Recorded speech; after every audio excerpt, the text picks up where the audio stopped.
And there's something about the world, at least insofar as we're in it as human beings, that is dependent on conscious experience of the world. Now, of course, you can take consciousness out of the world and say, well, if none of us were here, if there was no such thing as consciousness, then the cosmos would continue running the way it is running. But of course, it depends on what exactly you mean by the cosmos when you make a statement like that, because there's something about the subjective experience of reality that gives it reality. Or at least that's one way of looking at it. And since we're all pretty enamored of our own consciousnesses, although they're painful because they define our being, it's not unreasonable to give consciousness a kind of metaphysical primacy. Now, and it's deeper than that, you know, it's a deeper idea than that, because there are physicists, and they're not trivial physicists like John Wheeler, who believes that in some sense consciousness plays a constitutive role in transforming the chaotic potential of being into the actuality of being. And he actually thinks about it, he's not alive anymore, but he actually thought about it as playing a constitutive role, you know. And then from the neurobiological perspective, or from the scientific perspective, it's like consciousness is not something we understand. I don't think we understand it at all. It's something we can't get a handle on with our fundamental materialist philosophy. And I don't know why that is. It's quite frustrating if you're a scientist, but it isn't clear to me that we've made any progress whatsoever in understanding consciousness, even though, well, we've been trying to understand it for hundreds of years, and even though psychologists and neurobiologists and so forth have really put a lot of effort into understanding consciousness from a scientific perspective in the last 50 years. So anyways, what it seems to me is the idea that God used the word to extract order out of, habitable order out of chaos at the beginning of time, which is roughly the right way of thinking about it, seems to me deeply allied with the idea that what it is that we do as human beings is encounter something like a formless and potential chaos. I mean, we're not omniscient, obviously, and we can't just do whatever we want, but we encounter a formless and chaotic potential. That's always what we're grappling with, and somehow we use our consciousness to give that form. And this is how people act. Like, if you look at how they regard themselves, it's how they act, because you say things to people like, well, you should live up to your potential.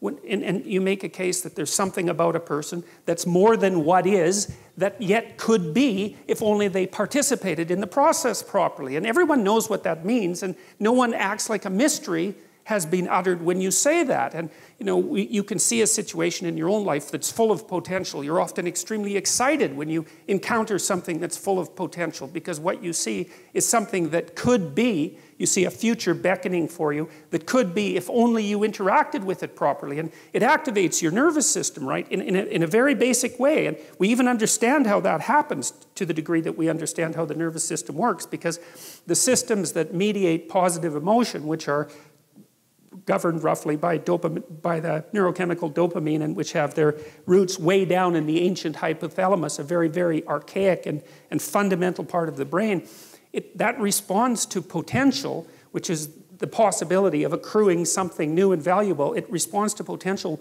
with active movement forward and engagement. And so we're engaged in the world as potential, and it looks like consciousness does that. And so there's this idea that, and this is the main idea that I think is being put forth in Genesis 1. It's something like, and you see this in mythology, like from what I've been able to gather, there's always three causal elements that make up being at the bottom of world mythology. And one is the formless potential that makes up being once it's interacted with, and that's generally given a feminine nature.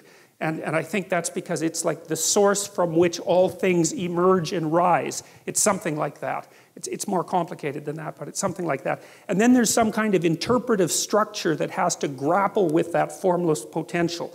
And I think that's the sort of thing that was alluded to by Immanuel Kant when he was criticizing the notion that all of our information comes from sense data, which would be the pure empirical perspective, right? Because when you encounter the world, you encounter it with a cognitive structure that already has shape.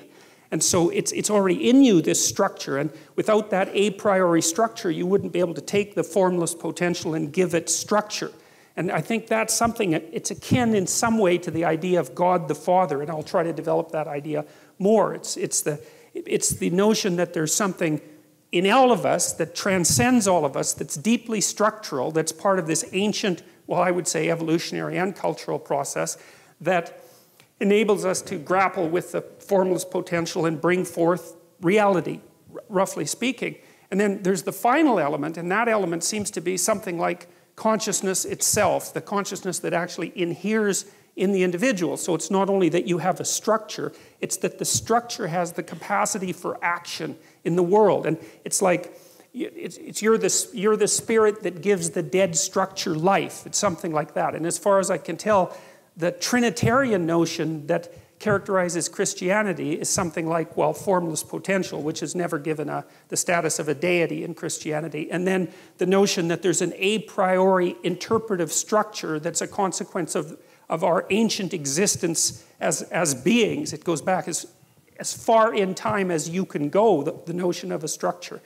And then the idea of a consciousness that is the tool of that structure and that interacts with the world and gives it reality. And that's the Word, as far as I can tell. And so the notion is that there's a Father, and that's the structure, and there's a Son that's transcendent, that characterizes consciousness itself, and that it's the Son, the speaking of the Son, that is the active principle that turns chaos into order. And God, it's such a sophisticated idea as far as I'm concerned, because, well, there's something about it that's at least phenomenologically accurate, because you do have an interpretive structure, and you couldn't understand anything without it. Your very body is an interpretive structure, right? It's been crafted over, let's say, 3 billion years of evolution. Without that, you wouldn't be able to perceive anything, and it's taken a lot of death and struggle and tragedy to produce you, the thing that's capable of encountering this immense chaos that surrounds us, and to transform it into habitable order. And then there's the idea too, of course, that's deeply embedded in the first chapters of Genesis, which is a staggering idea, you know, and certainly not one that's likely, that human beings were made in the image of God, both male and female were made in the image of God. And that's, of course, a very difficult thing to understand, partly because the God that's referred to in those chapters has a kind of polytheistic element, although it's an element that's moving rapidly towards a unified monotheism. But it's not also obvious to me why people would come up with that concept, because I don't really think that when we think about each other, we immediately think God-like. You know, the notion that every single human being, regardless of their peculiarities and strangenesses and sins and crimes and all of that, has something divine in them that needs to be regarded with respect and that plays an integral role, at least an analogous role, in the creation of habitable order out of chaos. That's a magnificent, remarkable, crazy idea. And yet we developed it, and I do firmly believe that it sits at the base of our legal system. I think it is the cornerstone of our legal system. That's the notion that everyone is equal before God, which is, of course, that's such a strange idea. It's very difficult to understand how anybody could have ever come up with that idea, because the manifold differences between people are so obvious and so evident that you could say the natural way of viewing someone is, or human beings, is in this extremely hierarchical manner, where some people are contemptible and easily brushed off as pointless and pathological and without value whatsoever, and all the power accrues to a certain tiny, you know, aristocratic minority at the top. But if you look at the way that the idea of the individual sovereignty developed, it's clear that it unfolded over thousands and perhaps 10,000s of years before it became something firmly fixed in the imagination that each individual had something of transcendent value about them. And man, I tell you, we dispense with that idea at our serious peril.